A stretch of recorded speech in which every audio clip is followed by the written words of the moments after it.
Ladies and gentlemen, Behind the Line proudly presents to you another exciting edition of the Woke! Turning on the Woke! This episode is brought to you by the Boodle Soother. The past 4 years have been tough in the Biden economy. Prices on name brand items have skyrocketed, making the necessities unaffordable for the unemployed. In the last 4 years, millions of people have been suffering through the bruised caboose with no relief in sight until pretend doctors at Woke Memorial Hospital copied the formula of Preparation H and released an affordable version, the Boodle Soother. The Boodle Soother is available in all shapes and sizes. Mini tubes for a peso, mid-sized tubes for a penny, supersized tubes for those experienced with the magic of toxic masculinity. Stop sitting in discomfort by purchasing your tube today at boodlesoother.com. I see you, Donnie. I've heard about the sourness of your lemons. Now, obviously, I haven't seen it personally. I am not a subscriber to your Lonely Man's account, but I've heard about it.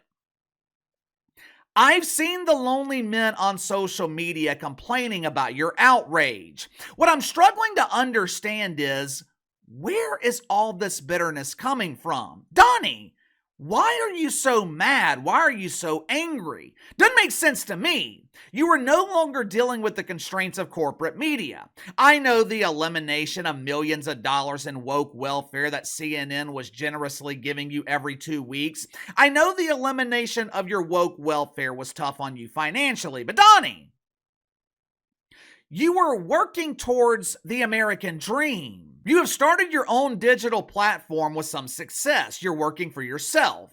The day I quit my job, June 21st, 2021, that was the happiest day of my life. And I didn't have the benefit of millions of dollars sitting in my bank account. I didn't have the benefit of a mainstream profile. I was a nobody. Hell, I'm still a nobody. My channel had 2,000 subscribers when I quit my job. The month before I quit, my channel generated less than $300 in revenue. That was not enough money to pay my power bill. But the day I quit my job, it was the happiest day of my life because for the first time in 36 years of living, I was given the luxury of true freedom. There was no need for an alarm clock. I could wake up whenever the hell I wanted. Ironically enough, I now wake up at 6:30 every morning without an alarm clock.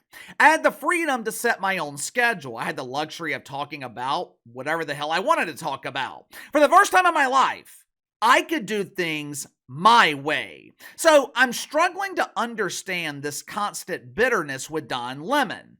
I understood his frustration when he was working at CNN, when he was demoted from primetime to early mornings, a move that Donnie called a promotion. When Donnie was demoted to CNN this morning, he was waking up at 4 a.m. every morning knowing that he would be sitting next to Caitlin Collins. Katie, woo! Katie, woo! If I woke up every morning knowing that I would be starting my day next to the Roo, I'd be bitter too. But that's no longer the case for Donnie. It has been almost 2 years since his mainstream media career was buried in the woke cemetery. It's been a full year since Donnie became an entrepreneur and launched his digital platform. You would think Don Lemon would be happy. You would think that the lemons would be fresh instead of sour. But for some reason, Don Lemon is still miserable. And over the weekend, he spread that misery and unleashed his outrage towards his former pretend friends at MSNBC. If you haven't already, make sure to like and subscribe. You can follow me on Twitter at KC_BTL84. Link to the second channel in the description below. This morning on the second channel, talked about Tiger Woods and his new golf league potentially beating the NBA in the ratings tomorrow night. I received a lot of messages and emails from you guys this weekend asking if we were going to be talking about the atrocity that the NFL presented this weekend. As soon as the ratings for the playoffs are released, which should be later this afternoon or tomorrow, the NFL will be covered on one of the channels. Haven't decided whether it will be here on the main channel or the second channel, but either way, we will be getting to the NFL. Friday morning, John Scarborough, Mika Bazooka, they were hosting the Morning John on MSNBC. I'm sure some of you are surprised to hear that they still have a job. Ratings for the Morning John have literally been circling the John since the election. I would give you a brief ratings update for Joe and his bazooka, but I can't find ratings past November 20th. For some reason, it's getting harder and harder to find ratings for just about anything. Cable news, cable TV, broadcast ratings, ESPN, sports. Seems like the only ratings that are made available are the ratings they want us to see. I wonder why. Friday morning, Joey and Mika, they had a panel on the show to talk about the cordial chat between Barry the Obama and Donnie Trump at Jimmy Carter's funeral. Barry and Donnie, they were seen smiling, they were laughing together. It appeared to be a blossoming bromance, similar to what we see on First Take between Stephen A. Smith and Shannon Sharpe. Hey, it's me, say! Except, of course, Barry and Donnie, they weren't holding hands and exchanging woke hugs. But included on the panel was Susan Glasser from The New Yorker, Little Red Riding Hood Jen Psaki. She made a brief cameo appearance, but the segment, it was focused on Susan Glasser warning John and Mika about the dangers of being too civil with Donald Trump. A couple of months ago, John and Mika were heavily criticized by deacons at Woke United Methodist for having the audacity to spend a weekend with Donnie at Mar-a-Lago. According to Susie Glasser, that is very dangerous. Watch for yourself. Having lived in Russia in the first few years after Vladimir Putin took power, the debates among those who sought to oppose him, they benefited him. They benefited him because they took their own fights over their version of civility much more seriously than they took the serious structural changes that were taking place in Russia that led to the end of Russian democracy. Was Donnie squeezing the lemons during that segment? What the hell was that? Ooh, ah.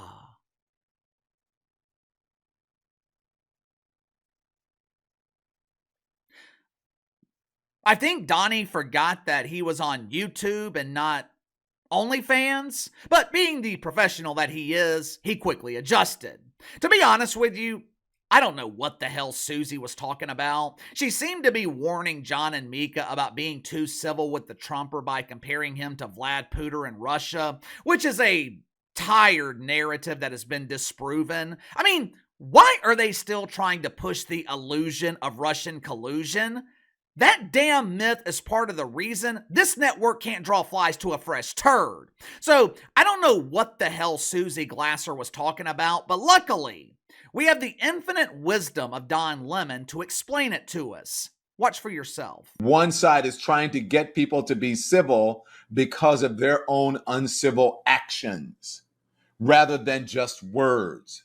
So when you see something like what happened yesterday, people have a right to be concerned because they go, well, if they're going to do that there publicly, what are they going to say and do behind closed doors? If they're going to acquiesce seemingly like that publicly, then what does that mean in the broader sense of the structure, the fabric of our society? You have to indicate to the American people that this is not normal. Kikiing and skinning and grinning with someone who has those that you have called a fascist over the last couple of years and the last months, that's not normal. Civility does not mean befriending people or foregoing your morals and your principles and your character. If someone disrespects my loved one, I don't have to smile in their fucking face. These are the very same MAGA people who have called, and Donald Trump has helped promote, calling Michelle Obama a man. I'm not smiling in your face if you're calling my sister or my mother or my wife or girlfriend a man. Fuck you. First of all, if cackling Cam Harris had won this election, you know what narrative the mainstream media would be pushing?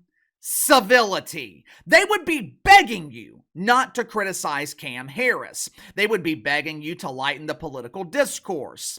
Let's put aside our differences and be friends. Cam will lead us to the promised land where we can hold hands and sing together in the cackling choir. I love you, you love me. Cam is our new deity, so let's hold hands with people here illegally while toasting to civility.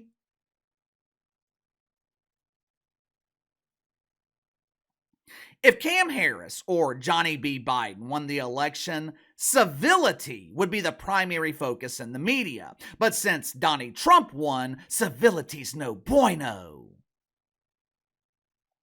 Outside of that, I understood what Don Lemon was saying. Doesn't mean I agree with it, but in some way, Donnie does kind of have a point. Even though he is no longer president, most people look at Barack Obama as the leader of the Democratic Party. For the past 12 to 18 months, the Democrats and their pretend friends in the mainstream media, they have been claiming that Donald Trump is a threat to democracy. They have claimed that Donnie is a fascist. They have compared him to Vlad Putin. They have pretended that a second Trump term would be the end of American democracy, even though America is a republic and has never been a democracy. They've essentially been claiming that Trump would end something that never existed. All of a sudden, though, the Trumper defeats cackling Cam in a landslide, and Michelle Obama, she's not worried about democracy. She's not crying in the Delaware dungeon with pretend Dr. Jill Biden mourning the loss of democracy. She's appearing on daytime talk shows begging people to buy some doofus book. Her husband Barry is sitting next to the evil orange man at Jimmy Carter's funeral, working out tea times for the next golf game. So in a way, I understand Don Lemon's confusion. I understand Donnie's frustration. I'm sure it was traumatizing seeing the people that he worships becoming besties with Orange Man bad.